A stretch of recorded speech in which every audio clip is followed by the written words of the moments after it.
So in Activity 6A, which was the introduction to valence bond theory, we learned about how atoms form hybrid orbitals and what kind of geometry those orbitals have, as well as how many leftover p orbitals there might be on a given atom. We also learned about how to distribute the electrons into those hybrid and atomic orbitals. What we're going to do in this activity is now build on that so that we can understand how those orbitals overlap to form bonds. We're going to learn about two different kinds of bonds, and we're going to use valence bond theory to predict and explain overall structure. So there are two ways of sharing electrons in valence bond theory. Regardless of the type, according to valence bond theory, this is what the theory says, a bond forms when an orbital from one atom overlaps in space with an orbital from another atom, and a pair of electrons are shared. If an orbital is full, then it can't overlap with another orbital to share an electron. So the only orbitals that are going to overlap are ones that are not completely full. And remember that orbitals in this hybrid space also fit two electrons, just like they did in regular atoms. Okay, so in order to form a bond, we have to overlap orbitals, and there are two types of orbitals that we will be able to see. The first kind is called a sigma bond, and this happens when you have overlap of orbitals along an internuclear axis. And an internuclear axis is the line that can be drawn between the nuclei of the two atoms involved in a bond. So for example, if I say here's the nucleus of one atom and I draw a line to the nucleus of the other atom, if the overlap, which here the overlap is happening along that line, then it is a sigma bond. There's lots of different ways to get sigma bonds. You can overlap two s orbitals. You can overlap an s from one atom and a p from another atom. You can overlap two p orbitals, or you can overlap two hybrid orbitals. But in all cases, the overlap happens along the internuclear axis, and that's what makes it a sigma bond. The other kind of bond we can get is called a pi bond. This overlap is between atomic p orbitals. So here we had lots of different kinds of orbitals that could form sigma bonds, but pi bonds are going to be formed by atomic p orbitals, and the overlap is not going to be along the internuclear axis. This is a typo. It should be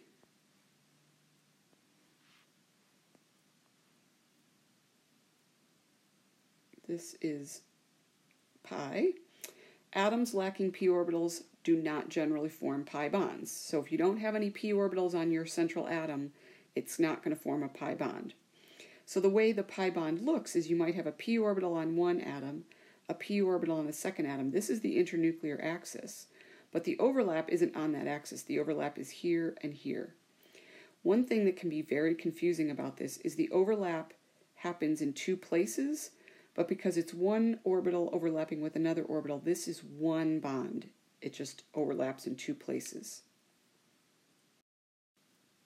Okay, one more piece of information before we start really looking at how this works. We've seen in Lewis structures that atoms can share one, two, or three pairs of electrons. In other words, a single bond, a double bond, or a triple bond.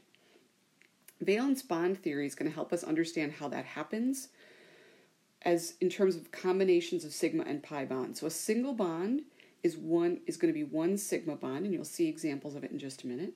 A double bond is a combination of a sigma and a pi bond, and a triple bond is a sigma and two pi bonds.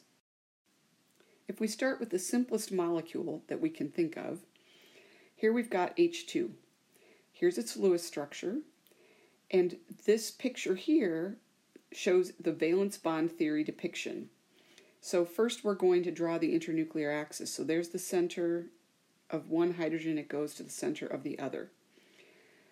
We're going to label the bond as a sigma or a pi. Notice that the overlap is along the internuclear axis. So that means this is going to be a sigma bond.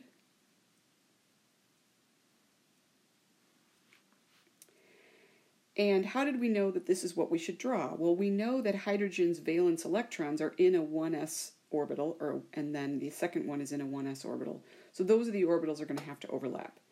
And basically, valence bond theory tells us this bond forms not as a line, but as the space of this overlap. That's where those electrons are going, that's what's going to allow the electrons to be able to see both nuclei. If we go to a slightly more complex Lewis structure, we can go to HF here, and we see it's got a single bond.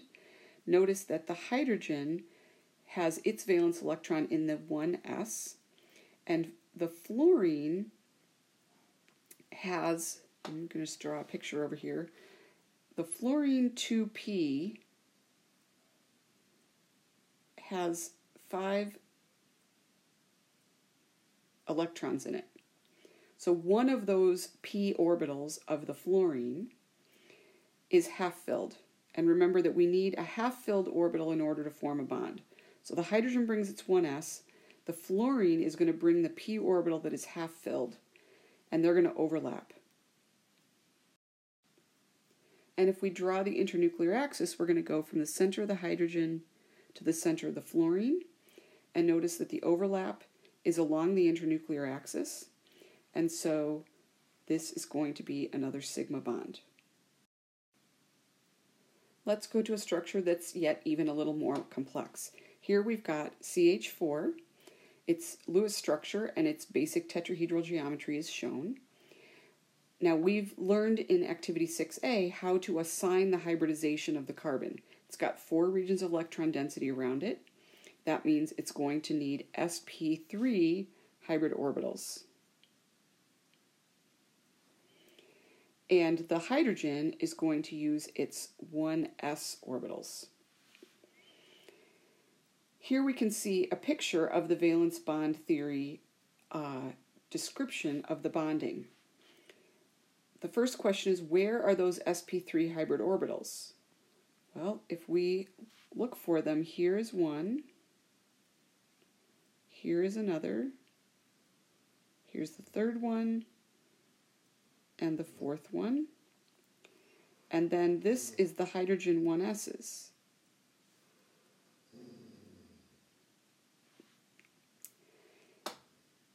And what we can see is that each of these orbitals are overlapping, and if we were to draw the internuclear axis between the carbon and the hydrogen, in each case, what we would find is the overlap is along the internuclear axis. Now notice, in this case, there's actually 4 different internuclear axes between the carbon and each of the 4 hydrogens.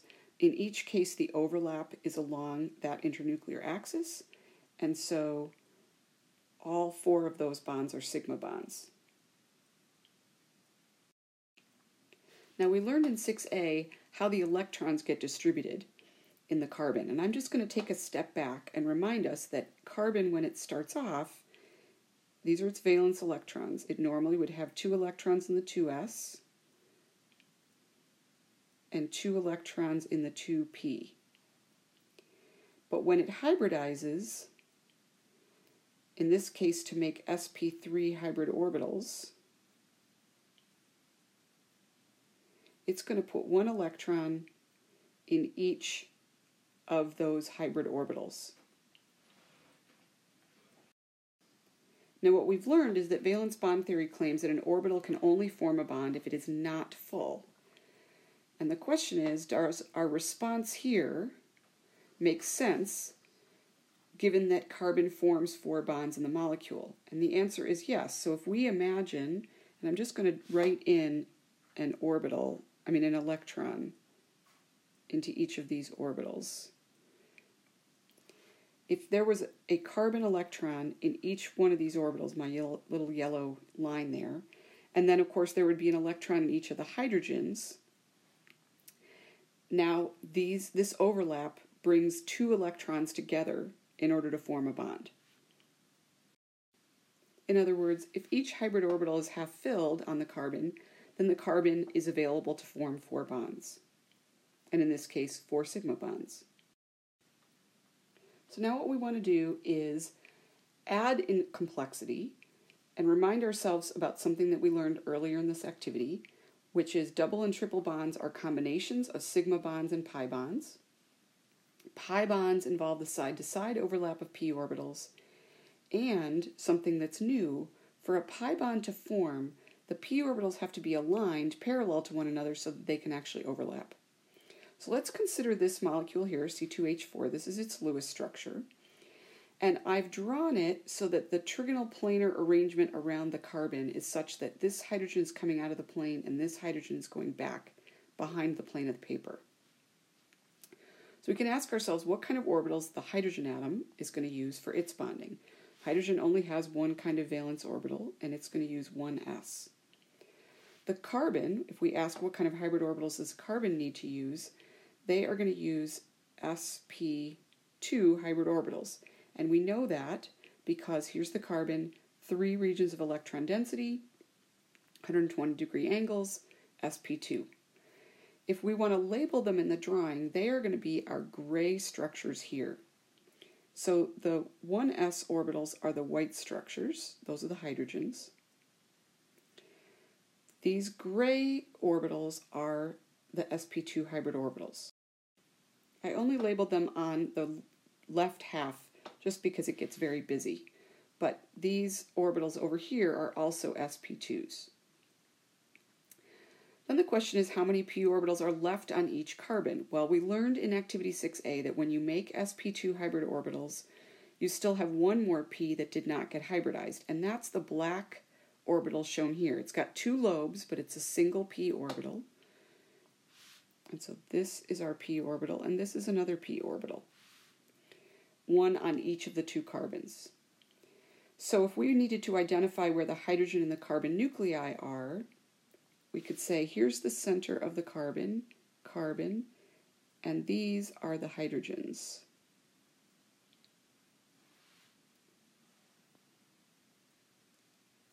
Now, this picture has already been drawn for us to show where the bonds are. So we want to identify and label 5 sigma bonds and 1 pi bond. So remember that the sigma bonds are going to be ones that have overlap along the internuclear axis. So for example, if I start at this hydrogen, I go to that carbon, the internuclear axis is here. Well, sorry, the internuclear axis is here, but the overlap is on top of that axis. So that means that this is a sigma bond. And that same thing will be true of all the carbon-hydrogen bond overlaps. In each case, I could draw a line between the carbon nucleus and the hydrogen nucleus, carbon to hydrogen, and the overlap will be along the internuclear axis. The other way I could tell is these are all single bonds, and single bonds are always going to be sigma bonds. Now, we've identified 4 sigma bonds, but we're looking for 5. The 5th one is between the carbon and the other carbon. So notice the internuclear axis here, and the overlap is along that internuclear axis. So this is also a sigma bond. We have 1 pi bond, and that pi bond is here. It's overlapping side to side. Now, because in order to make the picture make sense, I can't smush them together enough to be able to see that they're really going to overlap, but they are going to overlap in 2 different places. Remember that a pi bond is the overlap of a p orbital side to side with another p orbital, and it's this overlap here that forms the pi bond. And so we have that here in this molecule. 2 regions, 1 pi bond. 2 regions of overlap, 1 pi bond.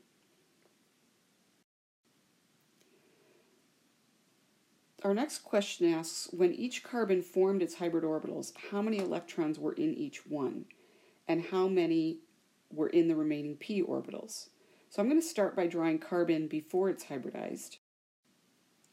So here's carbon before it's hybridized. 2 electrons in the 2s, 2 electrons in the 2p. For this carbon, it takes these atomic orbitals and makes sp2 hybrids, but leaves one of the p's unhybridized.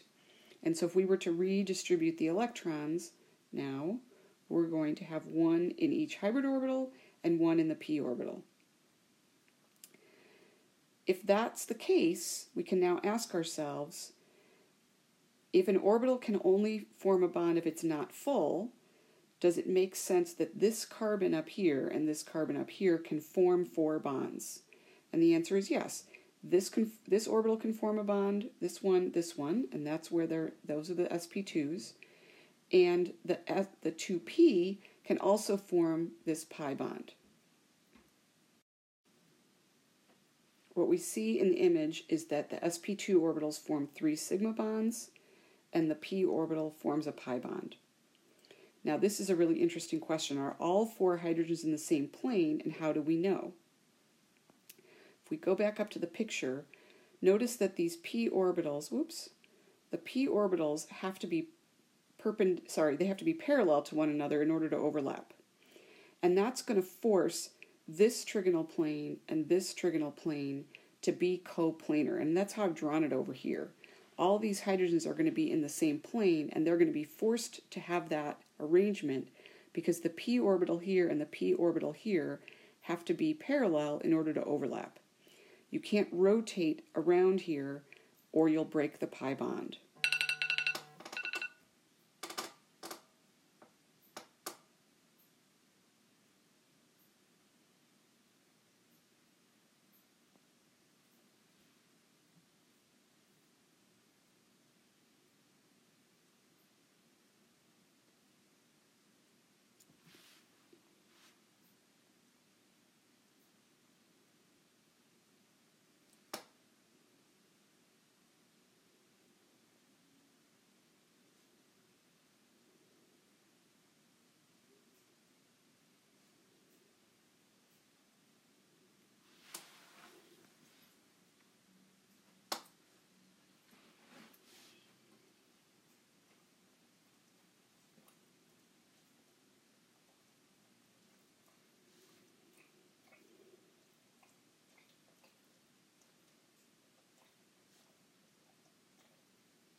Okay, one more example in this section. Now we're going to be looking at the molecule N2.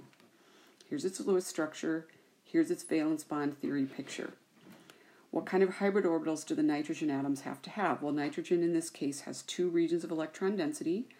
The lone pair and the region of the triple bond are going to be 180 degrees apart from one another. And so that means they're going to use sp hybrid orbitals. That leaves 2 p orbitals left on each nitrogen. So this is material we learned in 6a. If we want to identify where the nitrogen nuclei are, we can see they're right in the center here. And if we tried to label all the different kinds of orbitals, what we would see is here is our sp on the first nitrogen. On the second nitrogen, sp. And how do I know that those are the hybrid orbitals? Well, I know that when sp or hybrid orbitals form, they orient themselves 180 degrees from one another. Each of the nitrogens also is going to have 2 different hybridized p orbitals, 2 different unhybridized p's. One here, one here, one here, and one here. And just to remind you that a p orbital has 2 lobes, so this white thing is a p orbital, the black thing is a p orbital. But this is a single sp orbital. So it's, you know, they look similar, but this is really a different kind of orbital, and this is a different orbital.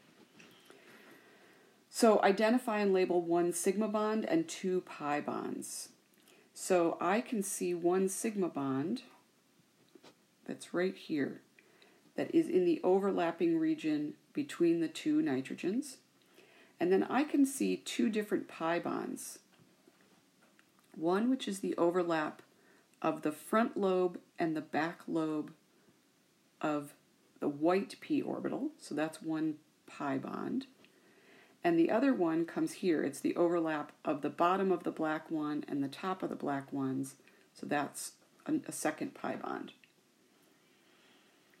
So there's only one thing we have to account for, which is these nitrogens, each one of them has a lone pair of electrons. And remember that we learned that hybrid orbitals are going to form bonds or they're going to hold lone pairs. And so the lone pairs are going to sit out here in the sp hybrid orbitals of the nitrogen. Question E asks us, when each nitrogen formed its hybrid orbitals, how many electrons were in each one? Well, if we just take a step back and say this is what nitrogen looks like before it's hybridized, 2s2, 2p3, we can now ask, where do we put the electrons so that this bonding arrangement can happen? Well, what we're going to do is we're going to put one electron in each of the p's, one electron in the sp, and then the other sp is going to have 2 electrons in it. So a total of the same number of electrons, 5 electrons.